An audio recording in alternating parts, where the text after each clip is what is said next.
Conversations. It's a fave. And I can't stop listening to it. I'm so excited to learn more about that. Yes, me too. Welcome to Central Valley Today, everyone. I'm Alex Delgado. And I'm Stephanie Bainham. Thank you so much for joining us. We've got an awesome show today, so thanks for sticking around all hour. We're going to start, though, with our Central Valley Red Cross chapter friends.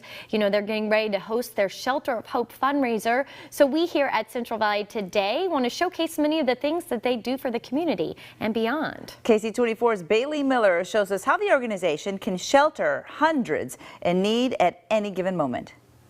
When a wildfire rips through a town or a hurricane destroys anything in its path, residents are forced to evacuate with little to no notice, and sometimes there's nowhere to go.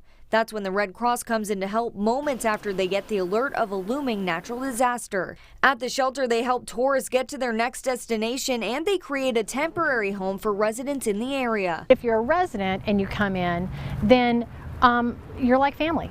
The volunteers get to work immediately with a specific job. They're learning the needs of each person, cooking meals, connecting evacuees with mental health or medical services, and providing the best up-to-date information on the disaster. When we open up a shelter, we don't really know who's coming and who isn't, how big it's going to grow. The shelter can hold anywhere from 2 to 150 people. Red Cross officials say the biggest local response ever was the Detweiler fire, where they cared for an entire town. We opened up 5 shelters within 2 hours. It was phenomenal with what we did, and we did it in 4 different counties. Altogether, the Red Cross provided relief in shelters for about 800 people for about a month, proving to the local chapter and volunteers what they already knew. We're ready for anything that hits us locally. And you can tour one of these shelters through a simulation. The Shelter of Hope fundraiser on Friday can show you exactly what residents go through when they are displaced. Anyone can show up all day at Riverpark on Friday. In Fresno, I'm Bailey Miller, KC24, local news that matters. And joining us now with more on the upcoming Shelter of Hope is volunteer recruitment specialist Taylor Pozal from our Central Valley Red Cross. Taylor, good to see you in your Red Cross red. I love it. I love it. I know. It looks great. Okay, this campaign is something a little different than what you normally do, correct? Yes. So this is our first ever Shelter of Hope, and we're really excited about it because people may know the Red Cross name, but they don't know actually what it takes to put off a shelter and all the different pieces that go into it. So what we're setting up is like a mock shelter. So of all the different pieces and all the different volunteers that go into it to create a successful shelter operation to take care of people. And so when you say shelter, is this like an example if there's a forest fire or a hurricane or tornado? This is something the Red Cross would bring to the disaster area. Yeah, so we're bringing all of our supplies that we use for a real disaster. So, you know, we packed up everything for the Ferguson fire, replaced it, and now we're bringing it back to our Shelter of Hope to show all the different pieces that go into sheltering someone. What do you hope what do you hope people will get out of it? Do you hope that they'll want to volunteer, want to give money? What's your hope? So we want to bring awareness to what the Red Cross does, especially here locally. We have so many disasters in our own backyard.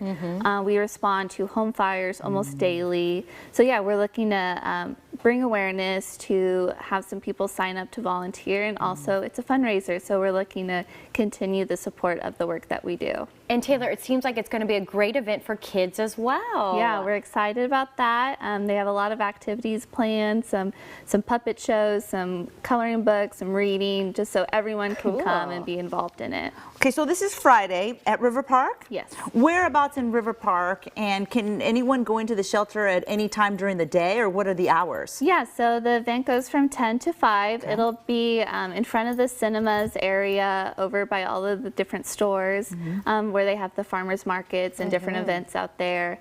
And anyone can take a tour of what our mock shelter will be. There'll be some other tables and stuff set up. That way they can learn more about the Red Cross and how they can get involved. And Taylor, since you work with volunteers and recruitment, who makes a good volunteer? If people are out there, what should they know about themselves, perhaps volunteer with you guys? Yeah, so what's great about the Red Cross is that there's something for everyone. We are not looking for, 40 hours a week, like a full-time job, but there's something for those that are the adrenaline junkies. Yeah. They can go be a disaster action team member, go to these home fires and provide assistance. For the nurturers, they can be caseworkers or work in our office and do administration projects. And then there's also the educators who can go and teach the public how they can be Red Cross ready and Love be that. prepared in case of a disaster. Something for everyone. Yeah.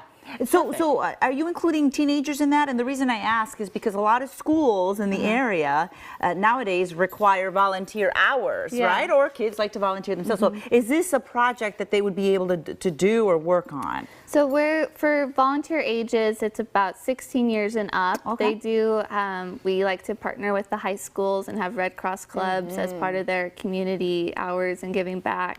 We have our home fire campaigns a lot where we install free smoke alarms on the weekends, and a lot of our youth get involved that way because it's a Saturday and a great way for them to go with a group of people. Yeah.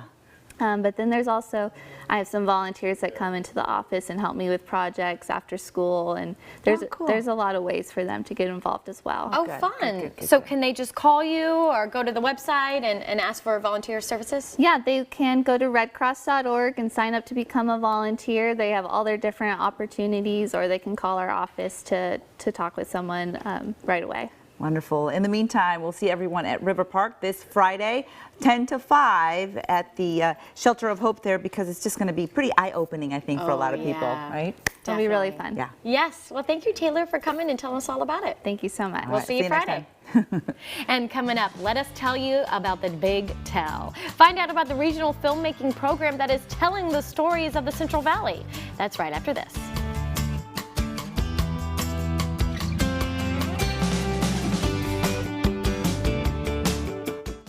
There's a lot in this valley that matters.